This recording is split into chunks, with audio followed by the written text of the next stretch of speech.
Hello everyone, so in this video I'm going to do a bit of an update on this. It's not an aquascape, but it's a planted scape with my school of bleeding heart tetras.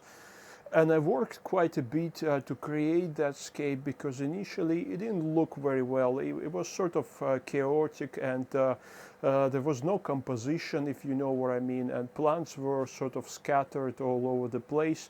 But now I believe I have achieved a bit of a more harmonious composition and setup of plants.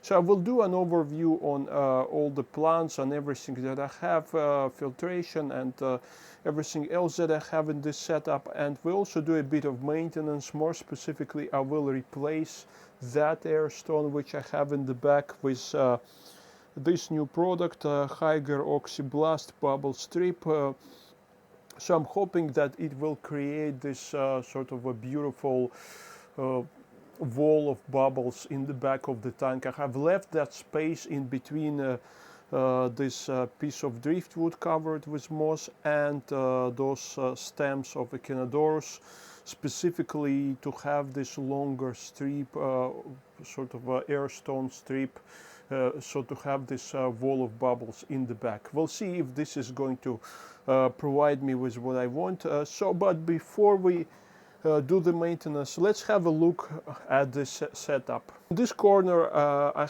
initially had this massive Echinodorus argentinensis mother plant, and I added two more plants to the back.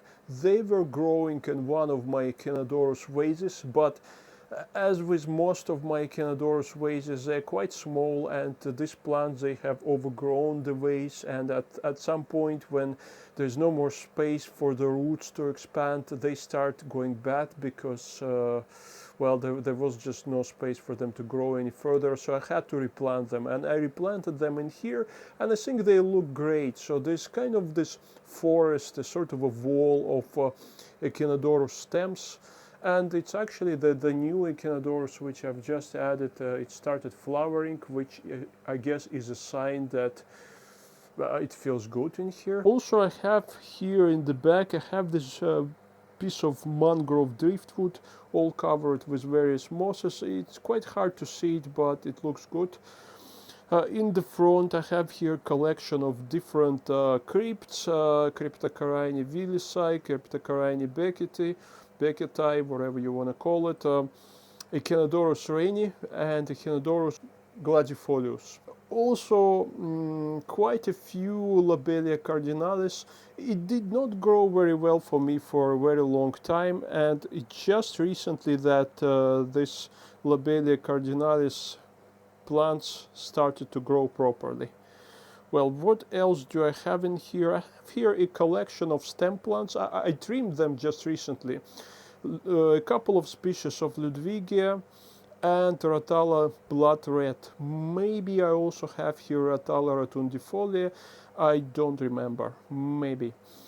I also have here some Japanese pennywort, which is growing among the moss, and a carpet of moss. I really like recently setting up these carpets of moss to cover up substrate, and I'm using sand as a substrate. I will make soon a separate video where I talk about using sand as substrate and how I grow plants on sand. So that's for separate video. But anyway, so I like to cover my substrate with a sort of a carpet of moss. It looks great and it's quite easy to maintain. It's a slow growing plant, so I don't need to trim it as often as I would trim stem plants, for example. Well, in terms of, this is unheated tank. I used to have some L number plecos in here before, but I removed them eventually because they would never get enough food.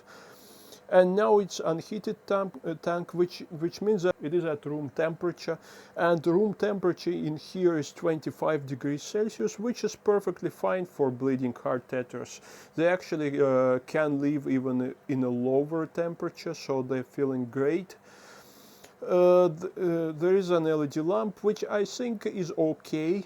There's certainly no algae issues in here, so I'm very happy about that. So there is this sponge block in the back all covered with moss, and you can't really see it. And as you can guess, I never touch it. It's always there, so I never wash it. And I guess, well, I don't think it's actually very dirty. Moss is certainly collecting some debris and so on, but yeah, you can see some parts of it in the back. So that's basically the only type of filtration. It's sort of serving as a Hamburg mutton filter, but the only difference is that I never touch it, I never wash it. So that's it in terms of filtration. Apart from it, I have here this relatively large airstone that provides some water agitation, water movement, and I find it quite beneficial to have a couple of airstones in different corners of a tank, especially for a slightly larger tank, so that it creates this, exchange of nutrients all over the tank, and plants hopefully get sufficient amounts of nutrients in all parts of the tank. The issue that I don't really like here is that airline pipe, which you can see in the back, as well as the fact that I don't really like this sort of a column of bubbles. I would prefer it to be a wall of bubbles. So that's what we're going to do right now. So I've got this product from Hygger. So let's open the box, user manual. I don't think I need a user manual for an airstone, but we'll see how it goes. So that's how it looks inside, very sleek. It comes with a suction cup for the airline, and the airline is also provided. It's actually a good quality airline. I will not be using it because I already have an airline in there. This control valve, I don't need it as well because I have a control valve.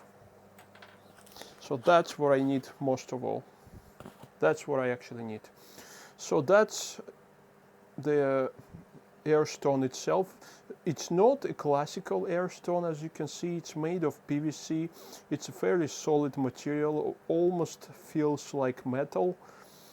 And you connect your airline here, and the bubbles apparently come out from here. It's fairly heavy, so I think it will sink straight away.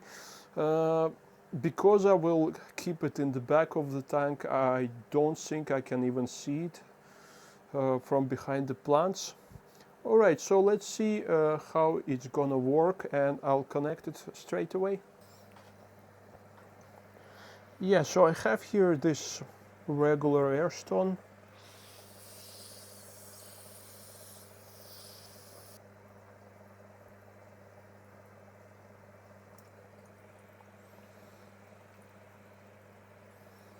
Alright, it looks quite nice. The bubbles are quite chunky, which is great, I guess. I could always add more pressure. So I will try to hide this pipeline behind, the airline behind this driftwood.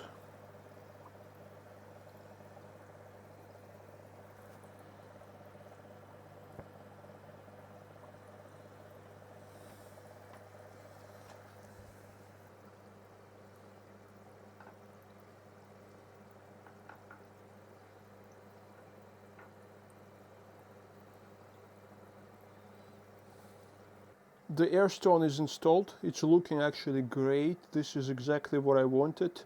I was able to hide the airline behind this piece of driftwood. It's sinking quite well, so it's quite heavy. There was no issues with that, and I didn't even have to adjust the pressure.